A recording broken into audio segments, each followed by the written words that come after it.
My partner's secret addiction almost ruined our relationship. Addictions don't always come in bottles or needles. Sometimes they hide in silence, in glowing screens, in secrets kept behind closed doors. The sound of coins you can't hear. Addictions don't always smell like smoke or come in bottles that clink. Sometimes they sound like nothing at all, like a soft swipe on glass, the brief metallic hush of a notification you're sure you imagined, the quiet rearranging of numbers in an account. If you listen closely, you can hear it, the sound of coins you can't hear. When I met Noah, he was a walking exhale. He dressed like a man who could repair things, sturdy boots, rolled sleeves, an easy grin that did half the work of conversation. Our first date stretched into a second and a third the way summer evenings slip into night, unhurried, golden around the edges. He cooked. He remembered my boss's dog's name. He fixed my bulky kitchen drawer without being asked. My friends kept asking where I found him, like I'd discovered a secret aisle in the supermarket labeled functional men. We moved in together in the late part of a year that had done its best to break both of us. I had lost a grandmother.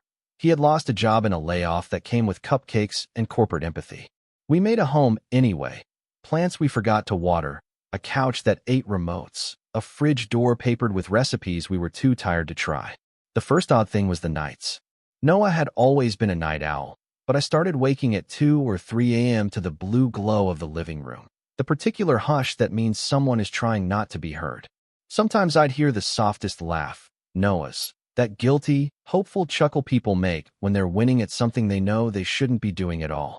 If I patted out, he'd click his laptop shut so fast it was almost funny. Couldn't sleep, he'd say, rubbing my arm. Watch videos until my brain unknots. I wanted to tease him. What are you? 13 with a secret Minecraft life. But the tired in his eyes kept my jokes quiet. It felt tender to leave him alone with his insomnia. It felt like love to trust him. Then money started going missing in small, deniable ways. We kept a shared spreadsheet because I'm the kind of person who color codes my grocery lists. At first it was nothing. $30 here, $60 there. Gas, he'd say, or, I grabbed us takeout. I'll add the receipt later. He never did. I told myself I was being petty. Isn't this what living together is? Learning to let small things float. The second odd thing, his phone. Noah wasn't precious about devices. He'd hand me his phone to cue music while he cooked, toss it on the bed while showering. But then a new habit. Face down, do not disturb, a quick palm over the screen if I glanced. Once, a notification popped up before he could flatten it, something bright red, with a gold lightning bolt. The name was in a language of hype. Blitzwin. What's that? I asked, trying to sound curious, not accusing. An app for fantasy sports, he said too quickly. James from work has a league. It's silly. I nodded, even as the word blitz rattled around in my chest like a BB. James from work didn't exist anymore, not since the layoffs. Maybe they still chatted. Maybe I was collecting scraps of nothing and sewing them into a monster. Noah was good at smoothing worries. He still left me little notes. Hey, day 1 of your big presentation, go be a dragon. And he never forgot to thaw the chicken. When my bike chain broke, he walked beside me for 3 miles and told stories until we were on the couch laughing like we'd outrun something. My love for him felt like a house with many windows. I didn't want to measure the cracks. The third odd thing happened at the grocery store. Noah said he'd grab coffee beans while I got produce. By the time I reached the checkout, his face was pale and furious. He tried to use his card. It declined. Twice. That's weird, he said, blowing out a sharp breath that made me think of dogs in winter. Must be the bank's fraud thing again. We used mine and forgot about it in the way you forget about a splinter. By pretending pain is a kind of illusion. That night, I checked our accounts and saw 2 transfers out of our joint. Both labeled ACH, wallet. A word that means pockets, a word that should be safe. I told myself it was some new budgeting feature. I told myself a lot of lovely lies. If I were reading this as a Reddit story, I'd be yelling at my past self in the comments. Opie, you have eyes. Opie, wake up. But what I had then wasn't blindness, it was devotion. Devotion is clever. It will translate caution into cynicism and call it unromantic to look too closely. 2 weeks later, I found the first real thing. It was a note on printer paper tucked into the cookbook where we keep takeout menus, a thing Noah uses constantly. A list, written in his blocky, left-leaning hand. Pull 500 from savings, replace Friday. Stop at ATM on Elm if capped. New sign-up bonus? Ask chat. No more late nights, brain mush. Tell Lena about freelance project. The bullet points felt like pebbles in my mouth. New sign-up bonus? Ask chat. Tell Lena about freelance project. I stared long enough for the text to float off the page like it wanted to escape the guilt. When he got home, I held the note like a flag I didn't want to wave. What is this? I asked. A pause toggled across his face. Then a smile I didn't recognize. Oh my God, that's stupid. I was making a plan to do some small gigs, like trivia nights online. There's an app that gives bonuses. It's harmless, babe. You know how I am with lists. Do you ever feel reality trying to slip across a thin sheet of ice? You go with it because you're not ready to swim. I folded the paper and slid it back into the cookbook, like putting the truth into a drawer turns it into cutlery. Organized, domestic, safe. But my body knew. The body always knows. It started waking me again at impossible hours, not because of noise, but because of the world's loud quiet. I'd walk to the living room and find Noah sitting in the dark, face lit the haunted blue of a laptop forgot to dim itself. He'd be on a site that looked like a casino that had hired a spaceship designer. Neon buttons, pulsing jackpots, chat scrolling at the speed of thirst. He toggled away when he saw me, a panic tab tango. Babe, I said, my voice gentle because I wanted this to be small. Are you gambling? He laughed, too loud. No, it's just games. Skills. You can't lose money if you're not stupid. Are you losing money? No. The lie sat between us, polite and terrible. The next morning felt like after a siren. Overbright, ordinary, making you doubt whether the emergency ever happened. Noah made eggs. He kissed my neck. He sent me a TikTok of a raccoon washing grapes. My brain, loyal dog, fetched my trust back from wherever it had run off to. Then the bills started whispering louder. A credit card we only used for travel ticked up with charges from Global Play and StarArc. The names were too cheerful. Our joint account hiccuped more transfers labeled wallet. I printed statements, circled lines, built a case like a prosecutor I didn't want to be. Each circle felt like drawing a curse. One Saturday, I went out for a run and ended up not running at all, just walking slow along the river, the kind of walk you take when your life is a glass of water you're trying not to spill. When I got home, Noah was at the table with his laptop and that gold lightning bolt logo was right there, brazen as a spray-painted confession. The chat on the screen was a parade of usernames. Stack M, Queen Flush, Hold My Beer. My name, Lena, landed like a dropped plate. Noah, I said, and the room became a pin, and time narrowed to a hole. I need you to tell me exactly what this is. He didn't look up. It's nothing. My love, I'm not stupid, I said, and I didn't recognize my voice. It was calm like a lake right before storm. Are you gambling? He exhaled, long and tired. Not really. Is money leaving our accounts to these sites? Silence is a thoughtful liar. It likes to try on all the answers before it picks the one that hurts the least. After a full minute, Noah closed the laptop. Sometimes, he said. Small amounts. I'm good, Lena. You know me. I'm good at math. I can turn it around. Turn what around? He ran a hand over his face. It started after the layoff. A guy I know made a bunch on a promo, risk-free bets, arbitrage, all that. The bonuses are insane. And then I got excited. I had time. I wanted to contribute. And then I just wanted to win. You know, I didn't know. I know the terrible sweet of a near miss. The way almost winning is a hook with sugar on it. But I also know that houses do not lose. People do. How much? I asked. He lied first. Of course he did. He tried on numbers like shirts. 100, then 2, then 5. I let the silence grow until his face crumpled a little, a small earthquake. 9, he said. 9,000. But I can get it back. There's a match bonus this week. If I just... The word 9 did something to the room. The air got expensive. My mouth went dry, not from thirst, but from the kind of fear that steals moisture because it needs it to grow. We were quiet for a long time. He reached for my hand and I let him, but I could feel each bone in his fingers like little truths. I thought about our spreadsheet, our cautious hopes. I thought about the plants in the window, green because I remembered to water them. I need you to stop, I said finally. Like, today, this minute. Delete the apps. Close the accounts. We'll call the bank and see what we can do. But you can't do this alone in your head anymore. It's not math. It's an ocean. You're drowning. His eyes flashed, hurt, defensive. I'm not an addict, Lena. Jesus. It's not like that. Then it should be easy to stop, I said softly. He nodded too fast. It will be. We deleted things together. He handed me his phone, his laptop. I changed passwords. We contacted customer support for a few sites that sounded like arcade games but had the customer service of a bank. We made coffee. We called my friend who actually is good at math and asked about payment plans. By dinner, it felt like we had done something. We ate on the couch. He put his head in my lap and said my name like an apology. I stroked his hair and told myself that love is work and I am not afraid of work. That night, he slept like a man who has built a dam. I lay awake listening for water. 3 days later, he relapsed. I don't use that word lightly. It belongs to people who have names for their monsters. Noah wasn't ready to name his. But 3 days after our big deletion, I came home early from a training session to find him in the same blue glow, eyes glassy with hope and dread, a credit card, the travel one, on the table like a confession.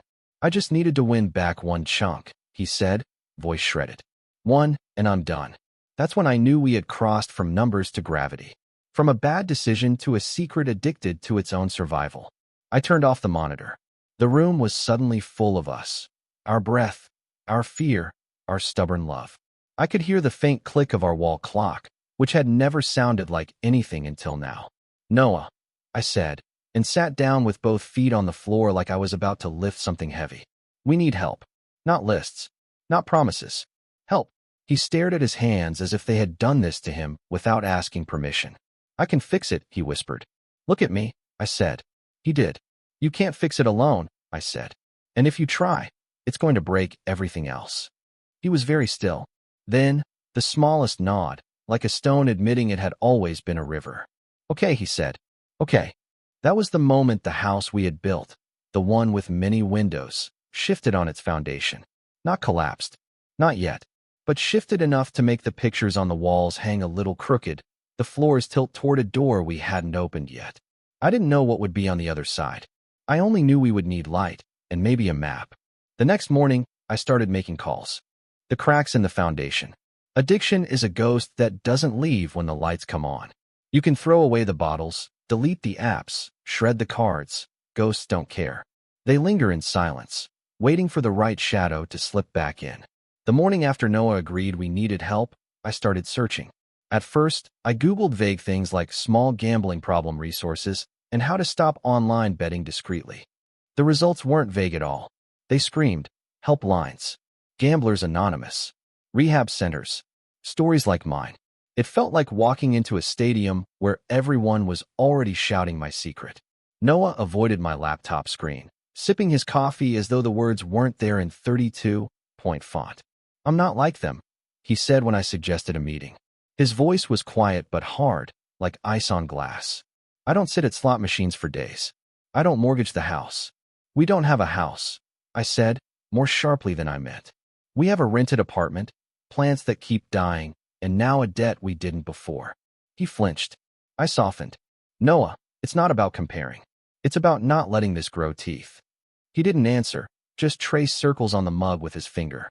The first meeting was in a church basement with folding chairs and bad coffee. I dragged him, and he hated me for it in that brittle way where love and resentment overlap. But we went. The room was filled with men and women who looked like anyone. Teachers, uncles, grandmothers. They told stories that rang like echoes. It started with bonuses. It started with a game app. I thought I was smarter than the system. Noah sat stiff, arms crossed, jaw locked. But his eyes gave him away. When one man spoke about sneaking money from a joint account, Noah blinked too fast. When a woman said she lost more than money, she lost her fiancé, Noah's hands clenched. Afterward, he said, it's depressing. I'm not like them. I wanted to scream. That's exactly what they all said. Instead, I nodded and said, let's just try again next week. He didn't commit, but he didn't refuse either. That was something. Meanwhile, the bills loomed. We had about $12,000 in credit card debt now, spread like landmines across 3 accounts. My stomach clenched whenever I checked balances. I picked up extra shifts at work. I sold my old bike, my camera. I stopped ordering coffee out, even though that was my one indulgence. Noah promised he would contribute too, but every paycheck seemed to evaporate. He claimed it was groceries, gas, unexpected expenses. I checked receipts obsessively. Sometimes they were real. Sometimes there was no paper trail at all. The ghost was still feeding. The second relapse came disguised as hope. It was a Thursday night. I came home to the smell of garlic. Noah was cooking pasta, humming softly, like the world was ordinary. He handed me a glass of wine, kissed my cheek, and said, "I fixed it." Fixed what? The debt. Or some of it. I got a win, Lena. A big one. 7,000. I froze, fork halfway to my mouth. You what? He smiled too brightly. See? I told you. I'm good at math. I made back almost everything in one night. The pasta tasted like ashes. Noah, you gambled again? It wasn't like before. I set limits. I strategized. I knew what I was doing. My voice rose. You promised. I delivered. He spread his arms like a magician revealing an empty hat. We needed money. Now we have it. But all I saw was the hole he had dug deeper. Even if he won this time, the risk was a cliff under our feet. That night, I slept facing the wall, his body warm behind me, but feeling 1,000 miles away. Relapses are like earthquakes. After one, you start watching the walls, waiting for cracks. Noah tried harder after that. He went to 2 more meetings. He handed me his phone at night, his laptop during the day. We set up spending alerts on all our accounts. I thought maybe, just maybe, we could patch the cracks. But addiction is clever. It doesn't shout, it whispers. One afternoon, I got a call from my bank. There's been unusual activity, the rep said politely. A series of online wallet transfers. We wanted to confirm. My heart sank. How much? $3, 200 in the last week. I thanked her, hung up, and sat staring at the wall. The ghost had found another door. When I confronted Noah, he broke. He sobbed into his hands, the sound jagged and raw. I don't know how to stop, he whispered. I want to, but I can't. It's like I need it just to breathe. That was the first time he said it. I can't. We called his sister, Mariah, that weekend. I didn't want to, but I was drowning too. She came over, sat with us, and listened. Her face shifted from disbelief to grief to resolve. Noah, she said finally, I love you, but you're an addict. You need real treatment. Not lists. Not promises. Rehab. He shook his head violently. I can't. That's for people who. Mariah cut him off. For people like you. And if you don't, you'll lose Lena. You'll lose us. The silence afterward was heavy enough to bend the floor. The decision came after his third relapse. This one wasn't hidden. He confessed it to me at 3 a.m, shaking, pale. He'd lost nearly $5,000 in one sitting. He had maxed out the last credit card. I think I need help, he said. The words came out like shards. I nodded, tears sliding silently. Yes, you do. And so began the calls. Insurance, clinics, intake coordinators. We filled out forms, signed papers. 2 weeks later, Noah walked into a rehab center with a duffel bag, eyes red but determined. I kissed him before he went through the doors. This isn't the end, I whispered. It's the start.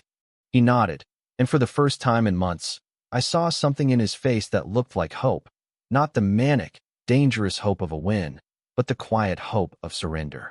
Rehab was 30 days. I visited twice a week, sitting in the sterile lounge with bad vending machine coffee, while Noah told me about group therapy, about learning the word trigger, about hearing his own story repeated in others' mouths. It's humbling, he admitted once. I thought I was smarter than the system. Turns out I was just another statistic. Humility looked good on him. It made me believe in us again. But I also learned something hard. Rehab isn't a cure. It's a beginning. When Noah came home, we were still broke, still in debt, still scarred. The ghost hadn't vanished. It had just lost its grip. And we had to keep it that way, one day at a time. The longest road back. Noah's first night back from rehab felt like living with a stranger who had my partner's face. He was quieter, his hands restless, his gaze softer but heavier. He unpacked his duffel bag like someone handling fragile artifacts, folded clothes, notebooks filled with scribbles from group sessions, pamphlets about relapse prevention. I wanted to believe 30 days had reset everything. That love plus treatment equaled healing. But recovery is not arithmetic, it's poetry. Messy, unpredictable, sometimes beautiful, sometimes brutal.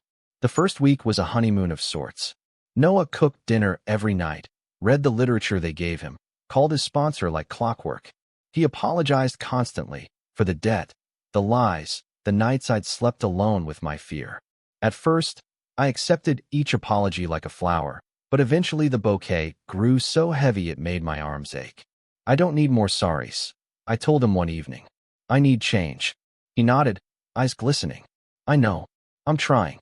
And I could see that he was. But trying doesn't erase the shadows. The cracks showed in small ways. A sports commercial on TV would make him shift uncomfortably. Passing the ATM made his jaw tighten. Once, when we walked past a convenience store, his steps slowed as though his body remembered a path his mind wanted to forget. He admitted the urges came like waves, sometimes soft, sometimes tidal. It's like my brain is whispering, just one more chance, one more spin, one more win. I asked what he did when that voice spoke. Sometimes I call my sponsor, he said.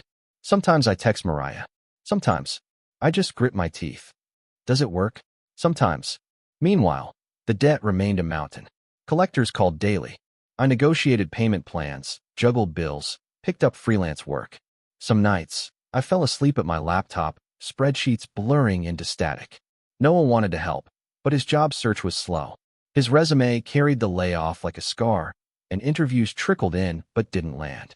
I could see his shame in the way he avoided the mailbox, the way he asked me twice if the lights were paid. I tried not to resent him. But resentment is like mold. It grows in damp corners, even when you scrub. 3 months post-rehab, the relapse scare happened. I found a tab open on his laptop, an online casino page, neon colors pulsing. The login box glared at me like an invitation to ruin. When I confronted him, Noah's face crumpled. I didn't log in, he said quickly. I swear. I was curious. I wanted to see if I still felt tempted. Did you? He looked at me, eyes full of shame. Yes. It wasn't a relapse, not technically, but it was close enough that my hands shook as I closed the tab. Noah, we can't play chicken with this, I said. One wrong click and we're back in the pit. He nodded miserably. I know. I'm sorry. Another flower, heavy in my arms. We started couples therapy soon after. Sitting in that room with a stranger who asked questions neither of us wanted to answer was brutal. Why are you still here? The therapist asked me once. I blinked, caught off guard. Because I love him. That's not always enough, she said gently. What else is keeping you here?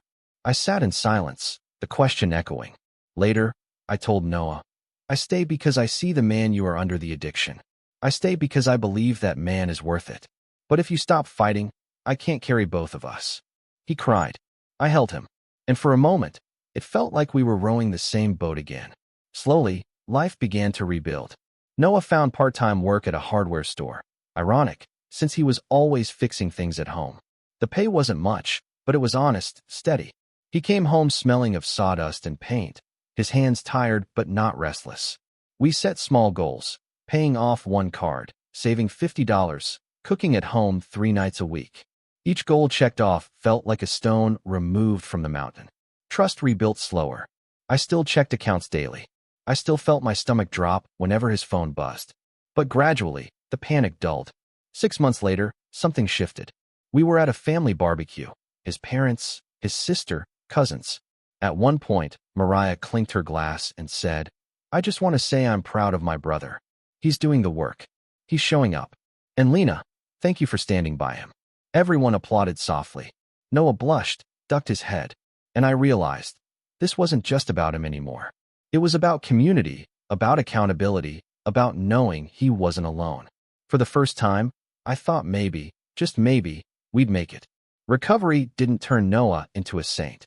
He still snapped when stressed, still left dishes in the sink, still forgot to water the plants. But the ghost was quieter. The app stayed deleted. The accounts balanced, if barely. The laughter came back, slow, cautious, then fuller. One night, a year after I first caught him in the blue glow, we sat on the couch watching a dumb sitcom. He looked at me and said, You saved me. I shook my head. No, you saved yourself. I just refused to look away. He smiled, that old grin I fell in love with. But this time, it was steadier. Do I forgive him completely? No. Trust is still a wound that aches in bad weather. Do I believe relapse is impossible? No. The ghost may never leave. But I believe in the fight. I believe in the man who admitted, finally, that he couldn't do it alone. And I believe in myself, for staying, for setting boundaries, for carrying love and fear in the same arms. I discovered my partner's secret addiction, and what I found alongside it was the truth. Love is not just romance. Love is work, grit, boundaries, forgiveness, and sometimes survival. And for now, for today, that's enough.